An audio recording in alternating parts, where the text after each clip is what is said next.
자, 제5장 수취채권 들어가겠습니다. 자, 수취채권이라고 하는 것은 돈을 받을 권리라는 뜻으로 이해하시면 되겠어요. 자, 돈 받을 권리가 있는데, 자, 돈 받을 권리는 크게 세 가지로 구분할 수가 있습니다. 첫 번째, 매출채권이에요. 자, 매출채권이라고 하는 것은 일반적인 상거래에서 발생한 돈 받을 권리를 매출채권이라고 합니다. 내가 제품이나 상품을 납품하면은 거기에 대해서 판매 대금을 받을 권리가 있겠죠. 우리 그것을 매출채권이라고 합니다. 자, 그런데 매출채권 안에는 세부적으로 내부 관리용으로 개정 과목이 더 세분화된다고 했죠. 자, 외상 매출금과 받으러움이라고 하는 이 두 가지로 더 세분화해서 나눌 수 있다라고 말씀드렸고, 다음에 두 번째 미수금인데, 미수금은 일반적인 상거래 이외에서 발생한 채권, 돈 받을 권리를 미수금이라고 합니다. 자, 제가 항상 설명드릴 때 빵 회사를 말씀드리는데, 자, 빵 회사가 빵을 납품한 다음에 거기에 대한 납품 대금을 받을 권리가 있다라고 하면 우리 그것을 매출채권이라고 하는 거예요. 왜냐하면 빵 회사가 빵을 만들어 파는 게 그 빵 회사의 주된 영업 활동이고 바로 그게 일반적인 상거래이기 때문에 그렇습니다. 자, 그런데 이 제빵 회사가 있는데 이 제빵 회사가 갖고 있던 제빵 기계를 판매한다거나 아니면 제빵 회사가 갖고 있는 공장의 토지와 공장 건물을 판다거나 이렇게 일반적인 상거래 이외의 거래에서 발생한 채권을 미수금이라고 하는 겁니다. 아시겠죠?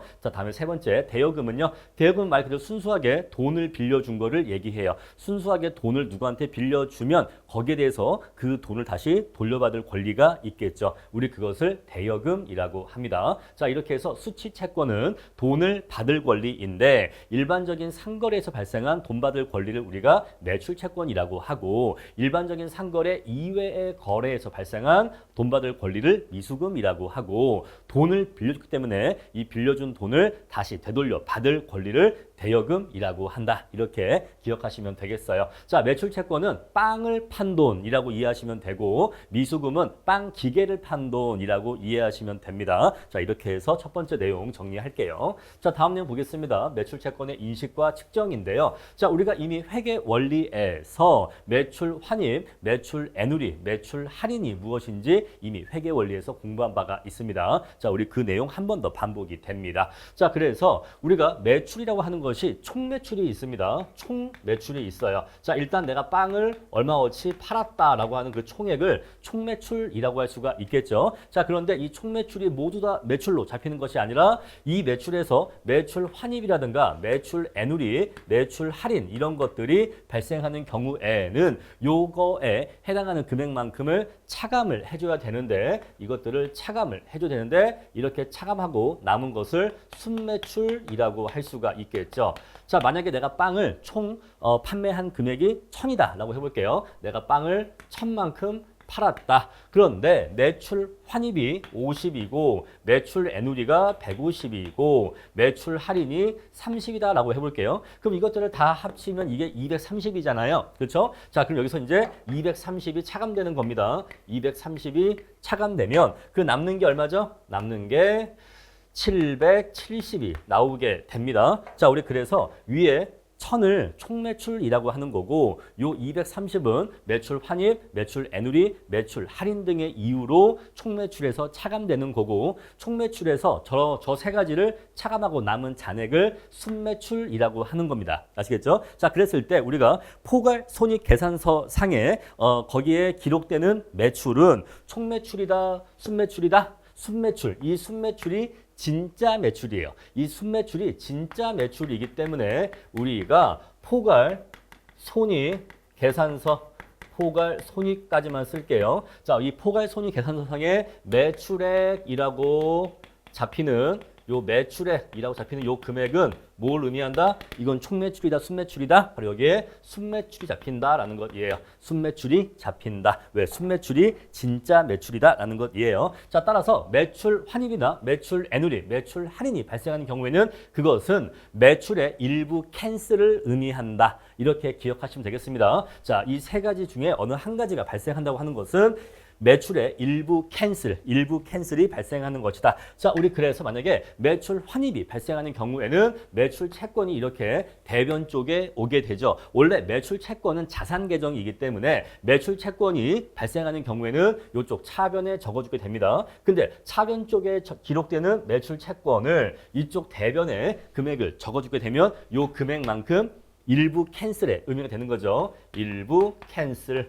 여러분, 일부 캔슬이라는 표현은 제가 그냥 강의 목적으로 사용하는 표현입니다. 자, 그래서 매출 채권을 대변 쪽에 적어주면 이 금액만큼 일부 캔슬이 되는 거다. 만약에 처음에 물건을 매출 채권으로, 자, 외상으로 1000만큼 팔았다라고 해볼게요. 자, 그러면 처음에 매출 채권이 1000이 들어왔을 거고 매출 채권이나 자산이 1000만큼 생겼을 거고 매출이 1000만큼 발생했을 겁니다. 매출이 1000만큼 발생했을 거예요. 근데 만약에 자, 매출 환입으로 인해서 이렇게 매출 채권 대변에 만약에 50 적어주게 되면은 매출 채권 1000 중에서 이 중에서 50만큼은 캔슬된 것이기 때문에 그러면 결국 이러한 매출 환입이 있고 난 후에 매출 채권 잔액은 950이 되는 겁니다. 아시겠죠? 자, 그런 식으로 매출 환입이 있으면 그것만큼 매출 채권 또는 매출의 일부 캔슬이 되는 거다. 이렇게 기억해 주시고요. 자, 매출 환입은 반품으로 인해서 다시 판매한 상품이 다시 돌아오는 것을 매출 환입이라 한다라는 거 이미 회계 원리 때 말씀드렸어요.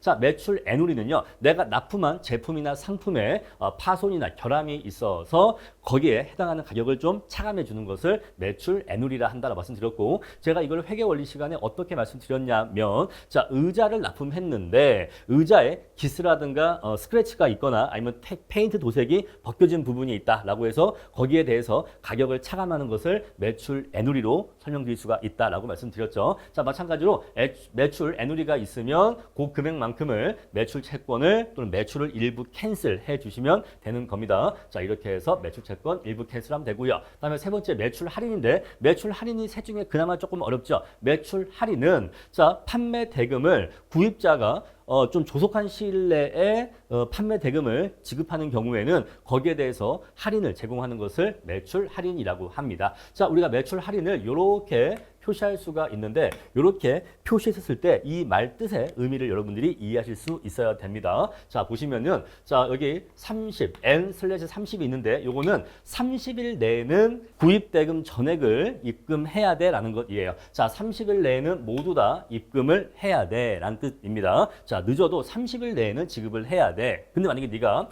열흘 내에 입금을 한다면, 자, 30일 내에만 입금하면 되는데 만약에 열흘 내에 입금한다? 그러면 굉장히 빨리 입금하는 거죠. 만약에 네가 열흘 내에 빨리 돈을 준다면 난 그러면 너에게 2%의 할인을 주겠어 라는 뜻이에요. 자, 우리 그래서 2/10이라고 하는 것은 10일 내에 입금한다면 2%의 할인 혜택을 주겠어 라는 것이고, 뒤에 있는 N/30은 30일 내에는 전부 다 내야 돼 라는 것이에요. 자, 따라서 30일 내에만 돈을 내면 되긴 하는데 만약에 네가 열흘 내에 좀 조속하게 돈을 지급해 준다면 난 거기에 대해서 2%의 할인을 해주겠어 라는 것이 바로 매출 할인이라고 합니다. 자, 우리 국제회계 기준에서는요, 총액법을 인정하고 있어요. 자, 이거 방법은 총액법과 순액법이 있는데 여러분들은 총액법 위주로 공부를 하시면 됩니다. 자, 일단은 구입자가 10일 내에 내지 않는다는 전제로 매출 할인이 없다는 걸 전제로 일단 매출을 잡으시면 되는 거예요. 아시겠죠? 자, 일단 구입자가 30일 내에 입금을 하고 10일 내에는 아마 입금하지 않을 거다라는 전제하에, 즉 매출 할인이 발생하지 않을 거다라는 전제하에 매출을 잡으시면 되는 겁니다. 우리 그 방법을 총액법이라고 해요. 자, 총액법 위주로 설명을 드리겠습니다. 자, 이럴 때 여러분들한테 뭔가 좀 충실한 설명을 드린다고 총액법과 순액법을 모두 다 두 가지를 다 보여드릴 수 있는데, 저는 그렇게 이 중요한 내용이 있는데 중요하지 않은 내용까지 둘 다 보여드리는 것은 오히려 여러분들한테 혼란을 초래할 수 있을 것 같아요. 저는 그래서 총액법만 말씀드리겠습니다. 자, 우리 그래서 지금까지 우리가 총 세 가지 봤는데, 매출 환입, 매출 애누리, 매출 할인이 있는데, 요것은 자, 요거는 판매자 입장에선 요 세 가지인데 구입자 입장에선 요거 세 가지입니다. 매입 환출, 매입 애누리, 매입 할인이에요. 이거는요, 능동태와 수동태의 관계로 기억하시면 됩니다. 능동태와 수동태. 자, 내가 물건을 팔았는데 반품이 들어왔어 하면은 매출 환입이죠. 자, 매입 환출은 뭐예요? 내가 물건을 샀는데 몇 개는 뭐 썩거나 망가지거나 도저히 못 쓰겠어서 내가 그거는 반품을 했어. 반품이 들어왔어. 내가 반품을 했어. 그 차이잖아. 똑같은 상품, 똑같은 거래가 오고 가는데 거기에서 반품을 당한 쪽이 매출 환입이고 반품을 한 쪽이 매입 환출이잖아요. 그래서 자, 똑같은 거래에 있어서 반품을 당하는 쪽은 판매자는 죄송해요. 매출 환입이라고 하는 거고 반품을 한 쪽은 매입 환출이라고 하는 거다라는 것이에요. 자, 마찬가지로 자, 과일을 샀는데 과일이 조금 썩어 있어. 조금 썩어 있네. 또는 내가 의자를 샀는데 조금 스크래치가 나 있어. 그래서 내가 여기 대해서 조금 가격 할인을 받았어. 했었을 때 자, 내가 판매한 제품에 스크래치가 있어서 가격 할인을 해줬어. 라고 하면 매출 애누리고 내가 상품을 샀는데 거기에 스크래치가 있어서 가격 할인을 받았어 라고 하면 매입 애누리가 되는 거예요. 아시겠죠? 다음에 매출 할인. 자, 내가 물건을 팔았는데 구입자가 10일 내에 대금을 지급해서 내가 2% 할인을 해줬어 하면은 매출 할인인 거고 내가 물건을 샀는데 내가 대금을 10일 내에 지급을 해서 2% 할인을 받았어 라고 하면 매입 할인이 되는 거예요. 자, 그래서 능동태와 수동태의 관계로 이해하시면 되겠습니다. 자, 그래서 판매자의 입장에서 매출 환입이 발생했다라고 한다는 얘기는 거기에 대해서 상대방인 구입자의 입장에서는 그 금액만큼 매입 환출이 발생했다. 이렇게 항상 상대방이 있다는 거에 유념하셔서 기억하시면 되겠습니다. 자, 총액법, 순액법 두 가지가 있는데 총액법으로 설명드리겠다. 총액법은 매출 할인을 받지 아니한다는 가정하에 매출을 처리하는 방법이다라는 것이에요. 자, 우리 예제를 볼게요. 주식회사 민주는 혜승에게 자, 이러한 조건으로 1,000만 원이죠. 1,000만 원을 이때 1월 1일 날 외상 매출하였다라고 나와 있습니다. 자, 그랬을 때 자, 한 달 내에는 돈을 내야 되는데 10일 내에 돈을 갚으면은 2% 할인을 해준다고 해요. 자, 1월 8일이니까 10일 내죠. 10일 내 8일 만에 돈을 갚았습니다. 자, 그래서 그 중에서 2분의 1의 대금을 지불했대요. 1,000만 원 중에서 500만 원 이때 대금을 지불했습니다. 나머지는 1월 15일이니까 열흘이 지난 뒤죠. 열흘이 지난 뒤니까 나머지 500은 열흘을 지난 뒤에 돈을 지불했다라는 것이에요. 자, 그랬을 때 자, 민주는 판매자죠. 민주는 판매자고 혜승은 구입자입니다. 자, 그래서 판매자와 구입자의 입장에서 각각 총액법에 따라서 회계 처리하시오라고 요청하고 있는 거예요. 자, 그럼 우리가 이제 요 내용 같이 보도록 하겠습니다. 자, 먼저 우리 민준부터 보도록 할게요. 자, 민준이 판매자죠. 민준은 판매 회사입니다. 자, 1월 1일 날 외상으로 1,000만 원어치 상품을 팔았습니다. 자, 그래서 외상이기 때문에 매출 채권 1,000만 원이 생겼겠죠. 자, 혜승한테 1,000만 원어치 돈을 받을 권리가 생겼을 겁니다. 자, 그런데 일반적인 상거래에서 발생한 채권이기 때문에 매출 채권이라고 하는 거죠. 자, 그리고 매출이라는 수익 항목이 수익 계정이 1,000만 원이 이렇게 잡히게 됩니다. 자, 1월 8일 날 자, 이 판매 대금의 절반을 지불을 했어요. 절반을 지불을 했습니다. 자, 그런데 뭐라고 했죠? 10일 내에 돈을 갚으면 돈을 지불하면 2% 할인을 해준다고 했거든요. 자, 그래서 돈을 500만 원을 다 내는 게 아니라 2% 할인해서 2%가 할인된 나머지 490만 원만 현금이 들어오게 됩니다.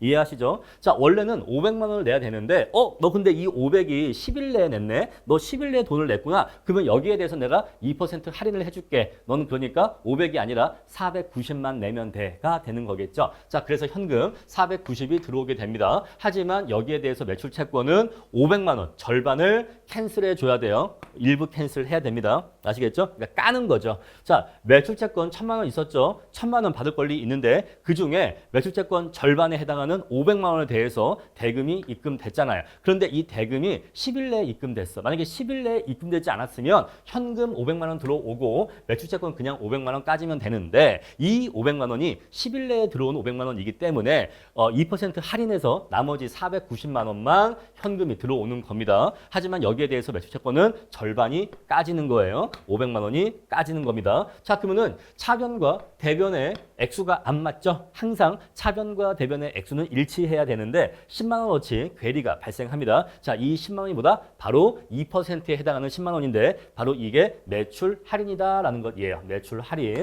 할인이 발생해서 매출 할인 10만 원이 이렇게 이 자리를 채우게 됩니다. 자, 이렇게 해서 매출 할인이 이렇게 10만 원 2%에 해당하는 금액이 오는 거다라는 것이고 자, 1월 15일 날 나머지 500만 원 대해서 지불을 했는데 이 500만 원은 열흘이 지난 다음에 내는 500만 원이기 때문에 여기에 대해서는 매출 할인이 없어요. 매출 할인이 없기 때문에 그냥 현금 500 들어오고 매출채권 500이 까져서 자 이렇게 해서 매출채권 1000만 원 외상값이 모두 다 까지게 되는 겁니다. 그럼 이제 재무상태표에 더 이상 남아있는 매출채권 잔액은 없는 거예요. 외상값은 이제 남아있지 않은 겁니다. 자 이렇게 해서 판매자 입장에서 처리할 수가 있고요. 자 반대로 이제 우리 이것을 구입자 입장에서 처리를 해보겠습니다. 자 먼저 해승은요 1월 1일 날 1000만 원어치 외상으로 물품을 구입했겠죠. 자 그래서 자 1월 1일 날 매입 1000만 원 쓰고요. 자, 매입 채무 1000만 원. 자, 물건을 샀는데, 자, 매입했는데 외상으로 샀기 때문에 매입 채무 1000만 원이 생기는 겁니다.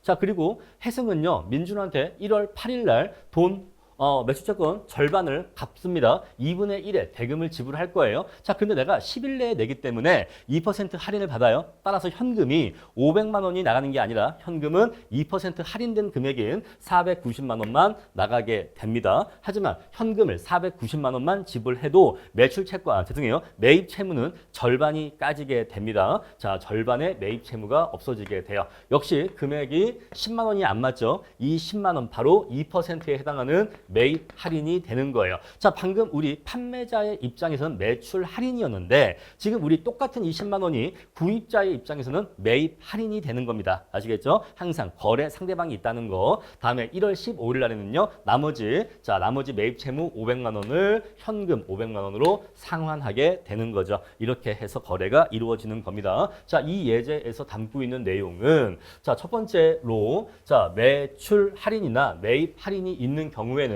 이런 식으로 회계를 처리한다. 자, 그리고 판매자 입장에선 매출 할인이지만 똑같은 매출 할인이 구입자의 입장에서는 매입 할인이 된다라는 것입니다. 자, 이렇게 내용 정리하시면 되겠어요. 자, 그럼 이제 이어서 대손 회계에 대해서 공부를 해보겠습니다. 자, 기업이 거래를 하다 보면 외상으로 물건을 판매하는 경우가 있을 텐데 자, 그러면 매출 채권이 생기게 됩니다. 자, 매출 채권을 그냥 우리 쉬운 말로 하면은 외상값이라고 얘기할 수가 있겠죠. 자, 그런데 이렇게 외상 거래를 하다 보면 자, 외상값 중에 일부를 받지 못하는 경우가 발생할 수가 있는데 이로 인한 손실을 대손이라고 합니다. 자, 이러한 대손을 처리하는 회계를 대손 회계라고 해요. 자, 우리 한번 이러한 경우를 가정해 봅시다. 자, 제가 이미 대손 회계에 대한 중요한 아이디어는 회계 원리 시간에 다 말씀을 드렸어요. 자, 그 내용을 토대로 해서 본 수업 내용을 따라와 주세요. 자, 이렇게 있었을 때 어떤 기업이 이렇게 자, X 1년도다라고 할게요. X 1년도 동안에 영업을 했습니다. 자, 그래서 이 기간 동안에 매출 채권이 1000만 원어치가 생겼다라고 해보겠습니다. 자, 이때 매출 채권이 1000만 원어치가 생겼다. 그런데 한번 분석을 해보니까 내가 올해 판매한 것들 중에서 매출채권 1000만 원 중에서 한 50만 원 정도는 아마 못 받을 것 같아. 어디 거래처가 조금 요새 위험하대. 뭐 티몬, 뭐 위메프 뭐 이런 데 있잖아요. 저런 데가 조금 요새 좀 위험하대 해서 아마 50 정도는 못 받을지도 몰라 라는 것이 예상이 되었다라고 해보겠습니다. 자, 우리 그런 상황에서 이때 요 시점에서 자, X 1년도 12월 31일이에요. 자, 요때 우리 뭘 작성하죠? 요 날짜를 기준으로 해서 재무 상태표 작성합니다. 자, 우리 그랬을 때 우리 기업은 매출 채권을 1000만 원어치 갖고 있습니다. 라고 이렇게 공시를 하는 것이 알맞을까요? 아니면 자, 우리가 매출 채권이 1000만 원어치가 있는데 자, 대손 충당금, 일단은 대손 충당금이라고 할게요. 자, 대손이 50 정도 발생할 것 같습니다. 자, 그래서 우리가 실제로 이 중에서 회수할 수 있는 돈은 950 정도입니다. 자, 우리 1번으로 공시하는 게 맞을까요? 아니면 2번으로 공시하는 게 맞을까요? 당연히 2번으로 공시하는 게 맞는 거예요. 그냥 우리 올 한 해 동안에 장사해서 매출 채권 1000만 원어치 생겼어 라고 그냥 그것만 말하고 끝내는 것보다 자, 1000만 원어치의 매출 채권이 생겼지만 갖고 있지만 이 중에서 50 정도는 못 받을 위험이 있다. 있다. 그래서 실질적으로는 우리가 이 중에서 회수할 수 있는 판매 금액은 950 정도 회수할 수 있을 것으로 예상돼. 이렇게 얘기하는 게 이해 관계자들한테 더 정확하거나 적절한 정보를 제공할 수 있는 겁니다. 자, 우리는 그래서 두 번째 방법으로 재무상태표에 표시한다라고 말씀을 드렸어요. 자, 근데 그랬을 때 우리가 이 대손충당금 50을 쌓으려면 어떻게 처리를 하냐면 회계 분계를 할 때 자, 대손상각비로서 일단 비용 처리를 합니다. 대손상각비로 일단 비용 처리를 해요. 그리고 이쪽에 대손충당금이라고 하는 계정을 만들어서 대손충당금으로 50을 쌓습니다. 50을 쌓죠. 자, 그러니까 현재 대손이 발생했습니까? 아니요. 지금 당장 대손이 발생한 거 아닙니다. 근데 대손이 50 정도 발생할 것으로 예상되는 거죠. 아니 그러면 대손이 지금 당장 발생한 것도 아닌데 왜 당장 대손 상각비라는 50이라는 이 비용 처리를 왜 하는 건가요? 대손 상각비는 말 그대로 요거는 대손이 발생했었을 때 요걸로 비용 처리하는 거지 당장 대손이 발생하지도 않았는데 왜 벌써 대손 상각비 50을 비용 처리를 하는 겁니까? 자, 첫 번째 의문이 뭐겠어요? 아니 당장 대손이 발생한 것도 아닌데 대손 상각비 50을 왜 비용 처리하는 겁니까? 자, 두 번째는 아니 그리고 대손이 발생할 것 같을 때 그러면 대손 상각비 50으로 비용 처리했으면 됐지 대손 충당금이라고 하는 것은 왜 쌓는 겁니까? 대손 충당금 50은 대체 왜 쌓는 겁니까? 바로 이게 두 번째 의문이 들 수가 있는 거죠. 첫 번째 의문이 뭐라고 했죠? 첫 번째 의문은 당장 대손이 발생한 것도 아닌데 왜 벌써 비용 처리를 합니까? 두 번째, 그리고 비용 처리했으면 된 거지 왜 대손 충당금이라고 하는 별도의 계정을 만들어서 충당금은 대체 왜 쌓는 겁니까? 이 충당금이란 계정이 왜 필요한 겁니까? 그냥 만약에 비용 처리한다면 그냥 비용 처리하면 끝난 거지 충당금이란 건 또 왜 별도로 만들어서 얘를 쌓아놔야 되는 겁니까? 라는 의문이 드실 수 있을 겁니다. 그런 궁금증이 드시지 않았다고 해도 제가 만들어 드릴 거예요. 궁금해 하셔야 돼요. 아시겠죠? 궁금해 하셔야 됩니다. 자, 첫 번째는요. 자, 보시면은 지금 이게 매출 채권이 요 기간 동안에 1,000만 원어치가 생겼다라고 해볼게요. 자, 그런데 여기에 대한 대손은 실제로 언제 발생할까요? 실제로 발생하는 건 요거 다음이겠죠. 일단 외상 거래가 있고, 그죠? 일단 외상 거래가 이때 있었죠. 이때 외상 거래를 하고, 그런 다음에 요 기간 동안에 거기에 대한 매출 채권이 생기겠죠. 그런데 여기에 대한 대손이 생긴다. 외상 거래처 어디가 돈을 일부 못 갚겠대, 돈을 못 내겠대라고 하는 이 대손은 실제로는 언제 생긴다? 만약에 이때 생길 수도 있지만 이때 생길 수 있겠죠. 그죠? 보통은 이때가 더 많이 생긴다고 예상할 수도 있겠죠. 자, 그러면요. 요 때는 언제예요? 요 때는요. X2년도예요. 요 때는 X2년도입니다. 자, 근데 이때 드디어 내가 예상했던 50만큼의 대손이 생겼어. 이때 정말 겉봐. 내가 뭐라고 했어? 내가 이때 그랬지. 50 정도 대손이 생길 것으로 예상된다고. 정말 이때 50의 대손이 생겼어. 어디 거래처가 망했대. 그래서 걔네가 우리한테 물건을 사간 50을 갚지 못하겠대. 라고 해서 실제 대손이 이때 발생했다라고 해봅시다. 자, 그런데 만약에 실제 대손이 이때 발생했었을 때 그때 대손 상각비로 비용 처리를 한다면 비용은 이 대손 50은 X1년도에 비용 처리가 돼요. X2년도에 비용 처리가 돼요. X2년도에 비용 처리가 될 것입니다. 그런데 사실 이 50만큼의 대손은 X2년도에 발생한 매출 채권이 대손이 발생한 게 아니라 사실 얘는 X1년도에 발생한 매출 채권의 대손이 나중에 대손이 발생해서 X2년도에 대손이 발생한 것뿐이거든요. 그러니까 얘는 사실 X2년도의 영업성과에 반영되는 게 맞지 않고 이 대손은 X1년도의 영업성과에 반영하는 게 더 적절한 거예요. 이해하시죠? 요 50만큼의 대손은 X1년도에 발생한 영업성과의 결과인 X1년도의 매출 채권 중에 일부가 대손이 발생한 것이기 때문에 요 50만큼의 대손 요거를 X2년도에 반영하는 게 적절하지가 않다 이 얘기입니다. 얘는 실제로 대손은 이때 X2년도에 발생할지라도 사실은 얘를 X1년도에 반영하는 게 맞는 거예요. 이해하시겠죠? 그래서 어떻게 한다? X1년도 말에 여기 이렇게 해서 50만큼의 대손 상각비 비용을 이때 처리하는 겁니다. 이해하시겠죠? 자, 이렇게 해서 X 1년도 중에 대손 상각비로 50을 먼저 비용 처리를 해버리는 거예요. 어차피 이 1000 중에서는 50 정도 대손이 발생할 걸로 예상되니까 50 정도는 대손 상각비로 비용 처리를 먼저 하는 겁니다. 아시겠죠? 자, 그렇게 이렇게 먼저 처리해 버리면은 대손이 실제로 발생하지 않아도 미리 처리해 버리면 이것이 나중에 발생했었을 때 나중에 발생한 해의 영업 성과에 반영되는 걸 방지할 수가 있겠죠. 그래서 이때 보고기간, 이 재무상태표 작성 시점 기준으로 해서 올해 우리가 갖고 있는 매출 채권 중에서 50 정도 대손이 예상된다면 이거는 그러면 올해 경영성과에 반영하기 위해서 바로 대손상각비로 비용 처리를 해버리는 거예요. 아시겠죠? 자, 바로 그게 1번입니다. 자, 1번 뭐라고 했죠? 왜? 당장 대손이 발생한 것도 아닌데 왜 당장 비용 처리를 합니까? 라는 거 말씀드렸죠. 자, 이제 두 번째 말씀드릴 거예요. 왜? 그럼 비용 처리했으면 됐지. 그럼 끝난 거지. 왜 대손 충당금이라고 하는 것을 왜 쌓아 놓습니까? 자, 이런 거예요. 자, 이렇게 해서 이 1000에 대해서 50만큼의 대손이 발생할 것으로 예상은 되지만 근데 당장 대손이 발생한 것도 아니잖아요. 그죠? 당장 대손이 발생한 것도 아닙니다. 자, 그래서 일단은 비용 처리는 하긴 해. 왜냐면 요 X 1년도에 경영 성과에 이 대손 예상의 50을 반영하기 위해서 일단 비용 처리는 하는데 당장 비용이 발생한 것도 아니니 이 비용을 지금 당장 쓰는 것도 아니에요. 그죠? 지금 당장 쓰는 것도 아니야. 비용 처리는 해놨지만 이 비용을 지금 당장 쓰는 것도 아니란 말입니다. 자, 따라서 비용 처리는 일단 해놓는데 이 비용을 갖고 있다가 너 나중에 이거 갖고 있다가 실제로 대손이 발생하면 이거 갖고 처리해라는 것이에요.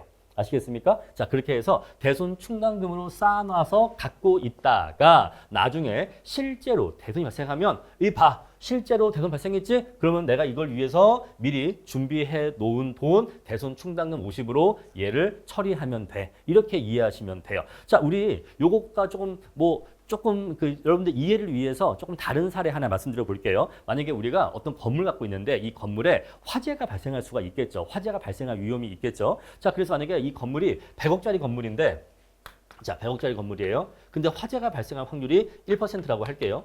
자, 그런데 화재가 발생하면 뭐 1억 정도의 손실이 발생한다고 합시다. 자, 그랬을 때 이 화재 위험에 대비하는 방법은 두 가지가 있어요. 물론 더 있겠지만 그냥 크게 두 가지만 봅시다. 첫 번째는요, 화재보험에 가입하는 방법이에요. 자, 두 번째는요, 내 스스로 내가 나한테 보험을 가입하는 방법인데 바로 이것이 충당금법입니다. 충당금법. 자, 우리가 화재보험에 가입하면요, 매년 실제로 이 건물에 화재가 나지 않아도 매년 보험회사에 보험료를 납부합니다. 매년 보험회사에 보험료를 납부하면 우리는 그걸 매년 비용 처리해요. 그럼 물어봐. 아니, 너 맨날 화재 보험료를 매년 뭐 얼마씩 내는데 그래서 네 건물에 불이 났어? 아니, 불은 안 났어. 불은 안 났지만 화재에 대비하기 위해서 화재 보험료를 매년 내고 있어. 그래서 혹시나 언젠가 이 건물에 불이 난다면 내가 내놓은 화재 보험료의 그 돈으로서 그 화재에 대한 보상 피해가 이루어질 거야 라는 거잖아요. 자, 근데 이렇게 보험회사를 통해서도 화재 위험에 대비할 수 있지만 내가 나한테 그러면 차라리 화재보험회사에 화재보험료를 낼 바엔 그냥 그 돈을 별도의 통장을 하나 만들어서 그 통장에다가 저축을 해놔. 그냥 네가 따로 충당을 해놔 라고 하면은 바로 그게 충당금 설정법이에요. 내가 스스로한테 위험을 대비하는 방법입니다. 보험회사한테 매년 보험료를 낼 바에는 그냥 그 돈을 네 통장에다가 따로 만들어서 그 통장에다가 그 돈을 모아놨다가 실제로 화재가 발생하면 그로 인한 손실에 대한 그 피해 회복을 네가 모아놓은 이 돈으로 커버하면 되잖아. 이렇게 하는 거예요. 바로 그게 충당금 설정법입니다. 자, 우리 그래서 대손이라고 하는 것도 자, 건물의 화재와 마찬가지로 화재가 당장 발생한 건 아니에요. 하지만 건물이 화재 발생 위험이 있는 것처럼 기업이 갖고 있는 매출 채권은 그 전액을 회수하지 못하는 위험이 존재한단 말입니다. 자, 그랬을 때 거기에 대한 대비를 하기 위해서 대손 상각비를 비용 처리를 하는 거예요. 요 기간 동안 발생한 매출 채권에 대한 이 매출 채권에 대한 대손 예상액이기 때문에 그 대손 예상액을 대손 상각비로 처리를 하는 겁니다. 하지만 이것은 지금 당장 당장 화재가 발생한 것도 아니고 지금 당장 대손이 발생한 것도 아니에요. 그래서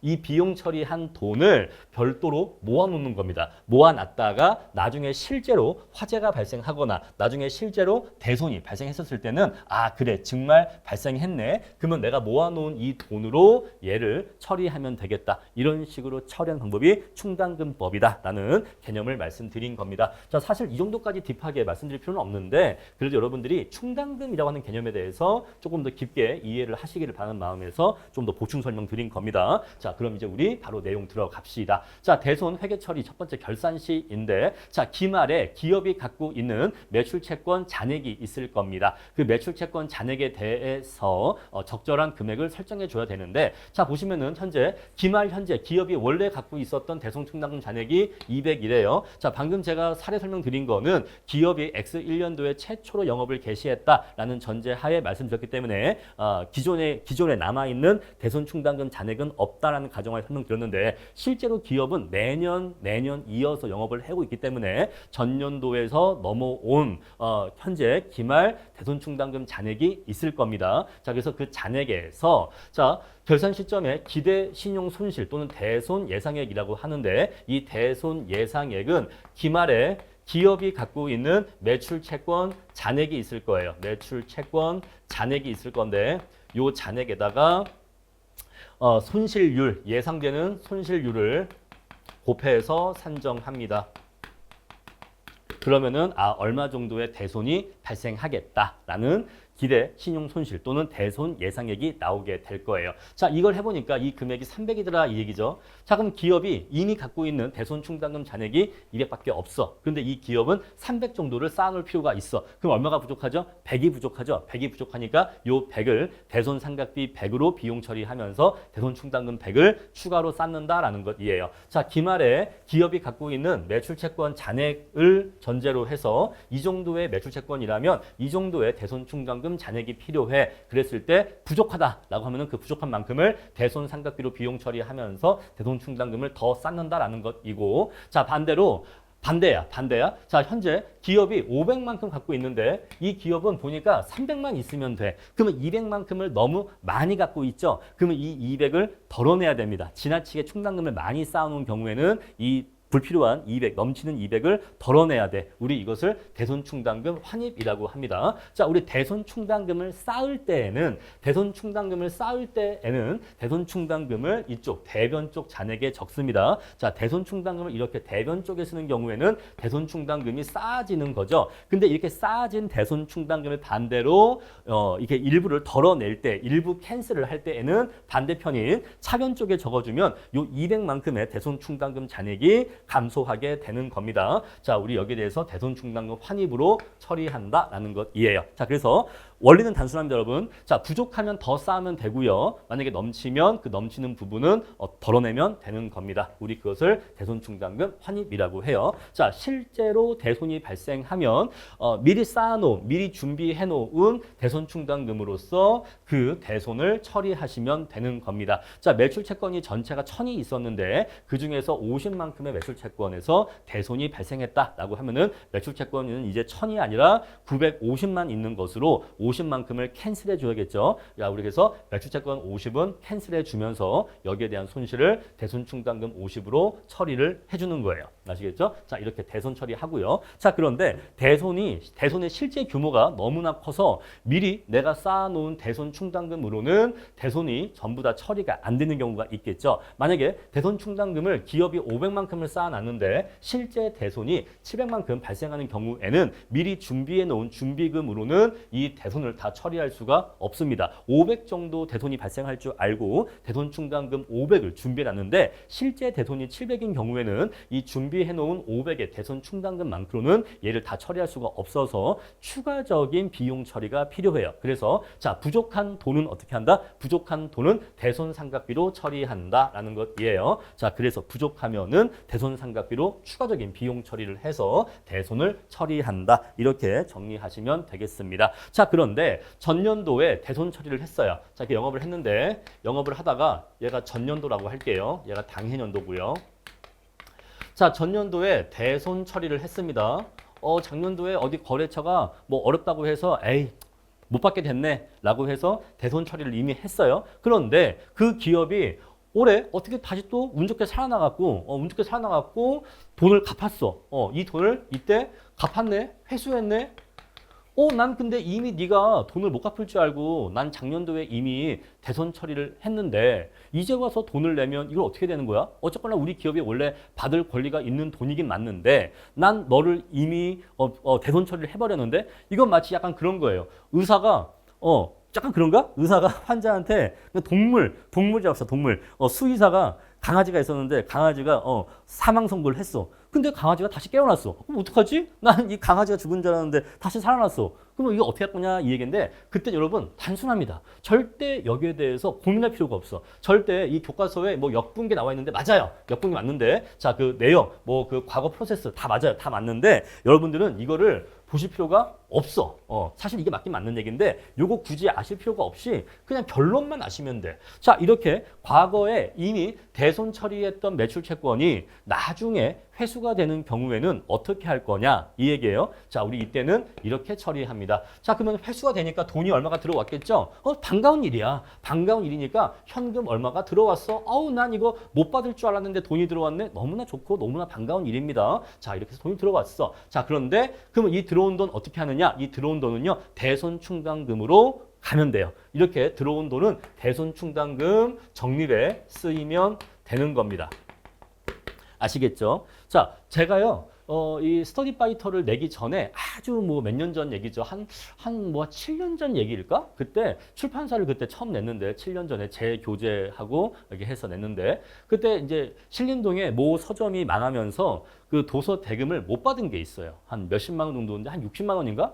그 정도인데 사실은 못 받은 더 많아요. 더 많은데 그냥 이 서점이 기억나는 이유가 뭐냐면 이 서점은 망했어. 그러니까 다른 서점들은 그냥 제가 못 받은 건데 이 서점은 망해서 제가 못 받은 거예요. 자, 그래서 어쨌거나 몇 년 전에 망한 서점이 있다. 제가 한 60만 원 정도 못 받았다라는 것인데 그럼 저는 얘를 이미 대손 처리했을 거 아니겠어요? 그죠? 못 받았네? 하고 대손 처리했는데 그 서점이 다시 살아났어. 그래고 돈을 다시 돌려준 거예요. 사장님 죄송합니다. 그때 제가 돈 못 드렸죠? 하면서 60이 들어왔어. 그래? 난 이거 못 받은 줄 알고 이미 대손 처리했는데 이제 와서 얘가 60이 들어왔네? 하는 거잖아요. 그럼 이거 어떻게 하겠어요? 현금 60만 원 들어왔다 하고 좋아하는 거야. 좋아하고서 이걸 이제 어떻게 처리한다? 그러면 이 들어온 60은 나는 다시 대손 충당금 쌓는데 써야지 라고 하면서 자, 과거에 대손 처리했던 매출 채권이 다음 기에 나중에 회수가 되는 경우에는 그 들어온 현금은 어디로 간다? 대손 충당금으로 간다 이 얘기예요. 요것만 기억하시면 돼. 현금 들어오고 그 현금은 대손 충당금을 쌓는데 들어간다. 그것만 기억하시면 전혀 어렵지 않습니다. 아시겠죠? 절대로 여기에 대해서 고민하시거나 뭐 헷갈리시거나 뭐 왜 그런 거예요? 그런 질문 하실 필요가 없어요. 자, 대손 처리했던 돈이 나중에 들어오게 되면은 그거는 그냥 그대로 대손 충당금 적립에 쓰인다. 이렇게 보시면 되겠습니다. 자, 지금까지 드린 말씀을 정리하면 이렇게 표로 정리할 수가 있어요. 자, 만약에 결산시 재무제표 작성 시점에 자, 우리 기대 신용 손실이 기업이 갖고 있는 대손 충당금 잔액보다 더 크다라고 하면은 대손 충당금 잔액이 부족하죠. 부족할 때는 대손 삼각비로 비용 처리를 더 해서 충당금을 더 쌓아야 됩니다. 더 쌓아야 돼요. 자, 반대로 너무 많다, 넘친다라고 하면은 대손 충당금에 넘치는 부분은 덜어내야 됩니다. 자, 덜어내주고 그 덜어낸 부분은 대손 충당금 환입으로 처리한다라는 것이에요. 자, 그래서 나중에 실제로 대손이 발생하면 자, 그럼 이제 이렇게 해주면 적절한 수준의 대손 충당금을 갖고 있겠죠. 그랬을 때, 자, 이걸 갖고 이제 영업을 하는데 실제로 대손이 발생할 겁니다. 자, 그랬을 때 실제로 발생한 대손이 대손 충당금 범위 이내이면 대손 충당금으로 처리하시면 되는 거예요. 그런데 실제로 발생한 대손이 대손 충당금의 범위를 넘어버리면 이거를 전액을 다 써도 커버가 안 되니까 그때는 부족한 부분에 대해서 대손 삼각비로 추가적으로 비용 처리를 하면서 대손 처리를 하시면 되는 거다라는 것이고, 자, 과거에 대손 처리했던 채권이 나중에 나중에 회수가 되는 경우에는 현금 얼마가 들어올 것이고 그렇게 들어온 현금은 전부 다 대손충당금 얼마를 쌌는데 대손충당금을 적립하는데 쓰인다. 이렇게 정리하시면 되겠습니다. 자, 그럼 이제 우리 교과서에 나와 있는 예제를 같이 풀어보면서 해당 내용 정리해 보도록 할게요. 자, 예제 보시면요. 민준의 X1년도 12월 31일 재무상태표 상에 매출채권과 잔액은 이러하다. 매출채권은 1,000만 원 갖고 있고요. 자, 대손충당금 잔액은 50만 원이 있다라고 합니다. 자, 그리고 다음은 대손과 관련된 X2년도 중의 자료예요. 자, X1년도 12월 31일 날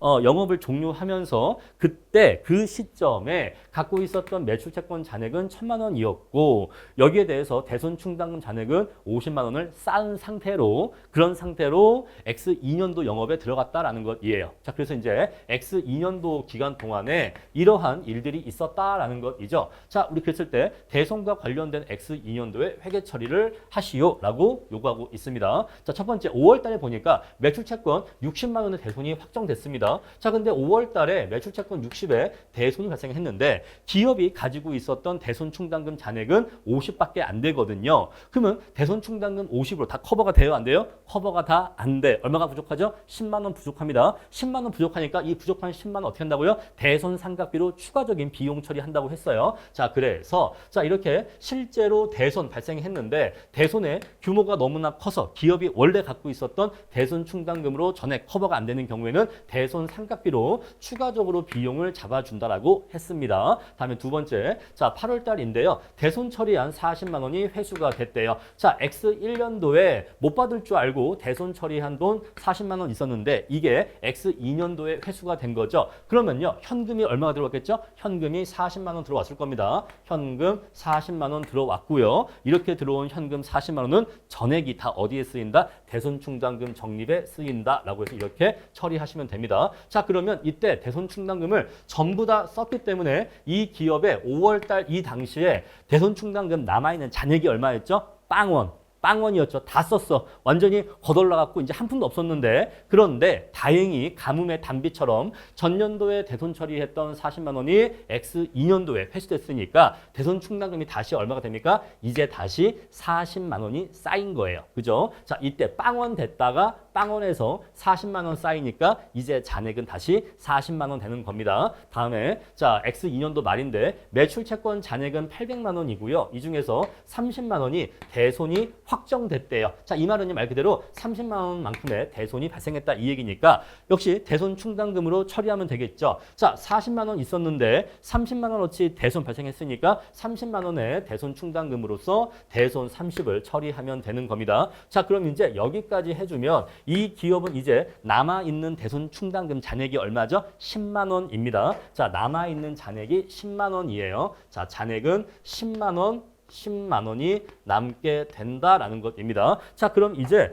대손충당금 잔액을 적절하게 설정해 줘야 할 텐데 자, X2년도 말에 매출채권 잔액이 얼마가 남아 있는지를 구하셔야 됩니다. 자, 보시면요. X2년도 말에 매출채권 잔액의 5%를 대손으로 추정한다고 했어요. 자, 그러면 이 매출채권 잔액이라고 하는 거는요. X1년도 말에 잔액을 얘기하는 거예요? 아니면 X2년도 말에 잔액을 얘기하는 거예요? 여러분, 요거 지금 X2년도예요. X2년도입니다. 자, 그래서 여기 5%라고 하는 거는요. X2년도 말에 매출채권 잔액에 대한 5%를 얘기하는 겁니다. 자, 그런데 여기서 여러분들이 실수를 하시면 안 돼요. 자, 실수하시기 좋은 포인트인데 자, 뭐냐면 여기서 매출채권 잔액의 5%라고 했으니까 여기에 매출채권 잔액이라고 800만 원 적혀 있잖아요.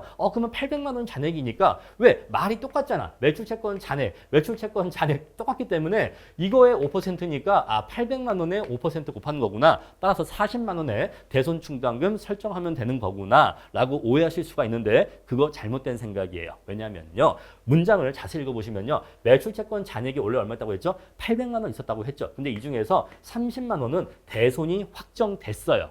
대손이 확정됐다고요. 그럼 얘는 이제 갖다가 버린 겁니다. 저 30만 원만큼의 매출 채권은 이미 이렇게 해서 캔슬 처리가 돼버렸어요. 그러면 이 기업이 이 대손 처리까지 하고 난 후에 요거까지 하고 난 후에 그 후에 잔액은 800만 원에서 30만 원을 제외한 770만 원이에요.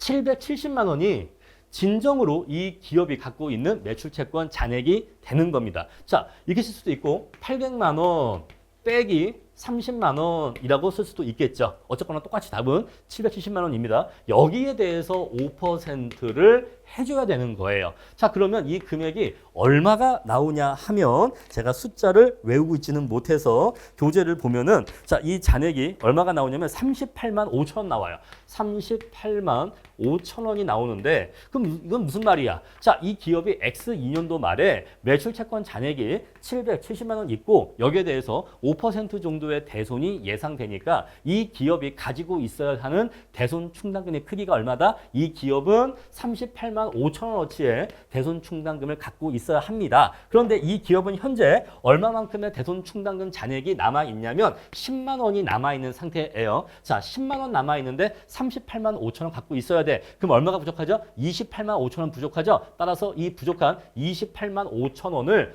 추가적으로 채워줘야 됩니다. 어떻게? 대손상각비 비용 처리를 통해서 대손상각비 비용으로 28만 5천 원 비용 처리하면서 부족한 28만 5천 원을 추가적으로 채워줌으로써 기존에 있던 잔액과 이번에 새롭게 적립한 돈 이거 두 개를 합쳐서 38만 5천 원의 대손 충당금을 적립하도록 해주는 거예요. 이렇게 처리를 하는 겁니다. 자, 이렇게 했고요. 다음에 물음 2번 보시면요. 포괄 손익 계산서상에 계상될 대손 상각비를 구하시오라고 묻고 있죠. 대손 상각비 여기 보시면요. 대손 상각비가 얼마나 나왔냐면 X2년도 5월 달에 대손 상각비 10만 원 나왔고요. 여기 대손 상각비 28만 5천 나왔으니까 요거 두 개 합친 게 38만 5천 원이 X2년도에 발생한 대손 상각비가 되는 겁니다. 자, 다음에 물음 3번인데 매출 채권 잔액의 1%를 대손으로 추정하였을 경우에 이때 회계 처리를 설명하래요. 자, 그러면 어쨌거나 남아있는 매출 채권 잔액은 얼마입니까?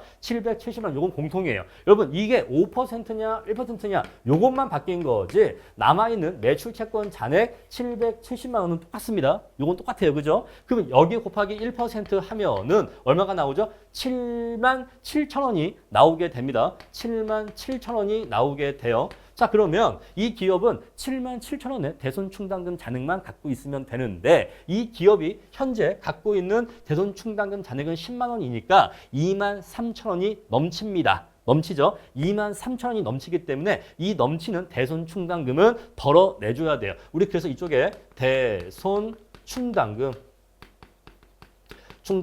2만 3천 원을 이쪽에 적어줘서 넘치는 2만 3천 원을 덜어내주고 이렇게 덜어낸 2만 3천 원은 똑같은 액수가 오면서 여기에 뭐가 온다? 바로 여기에 대손 충당금 환입이라고 하는 계정이 온다라는 것이에요. 아시겠죠? 자, 이렇게 해서 요 예제 풀어봤고 요 예제 하나만 풀어보시면은 대손 회계에 대한 주요한 내용들은 모두 다 정리하실 수가 있습니다.